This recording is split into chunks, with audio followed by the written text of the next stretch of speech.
ஒட்டகம் தண்ணீர் இல்லாமல் எப்படி வாழ்கிறது? நண்பர்களே, பாலைவனத்தில் பல நாட்கள் தண்ணீர் இல்லாமல் நடந்து செல்லக்கூடிய ஒரு விலங்கு உள்ளது. அதுதான் ஒட்டகம். ஆனால் ஒரு பெரிய கேள்வி, பல நாட்கள் தண்ணீர் இல்லாமல் ஒட்டகம் எப்படி உயிர் வாழ்கிறது? பலர் நினைப்பது போல ஒட்டகத்தின் முதுகில் இருக்கும் கும்பில் தண்ணீர் இல்லை. அதற்குள் இருக்கும் பொருள் கொழுப்பு. இந்த கொழுப்பை உடல் சக்தியாக மாற்றி ஒட்டகம் நீண்ட நாட்கள் உயிர் வாழ முடிகிறது. மேலும் ஒட்டகத்தின் உடல் மிகவும் அற்புதமாக வடிவமைக்கப்பட்டுள்ளது. ஒட்டகம் ஒரே நேரத்தில் 100 லிட்டர் வரை தண்ணீர் குடிக்க முடியும். அந்த தண்ணீரை அதன் உடல் மிகவும் சிக்கனமாக பயன்படுத்துகிறது.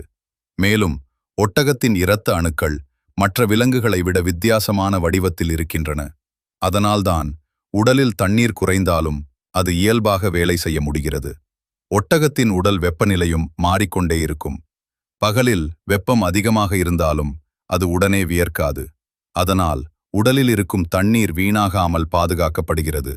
மேலும் ஒட்டகத்தின் மூக்கு பாலைவன மணலை தடுக்க சிறப்பாக வடிவமைக்கப்பட்டுள்ளது.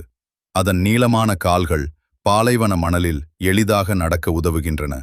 இந்த எல்லா காரணங்களாலும் ஒட்டகம் பல நாட்கள் தண்ணீர் இல்லாமல் பாலைவனத்தில் வாழ முடிகிறது. அதனால்தான் ஒட்டகத்தை பாலைவனத்தின் கப்பல் என்று அழைக்கிறார்கள். இயற்கையின் இந்த அற்புதத்தை நினைத்து பாருங்கள்.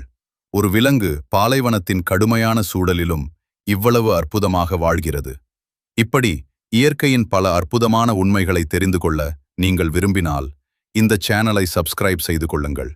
மேலும் இந்த வீடியோ உங்களுக்கு பிடித்திருந்தால் லைக் செய்யுங்கள். உங்கள் நண்பர்களுக்கும் இந்த வீடியோவை ஷேர் செய்து இந்த அற்புதமான தகவலை அவர்களுக்கும் தெரியப்படுத்துங்கள். நாம் மீண்டும் சந்திப்போம் இயற்கையின் இன்னொரு அற்புதமான உண்மையுடன். நன்றி.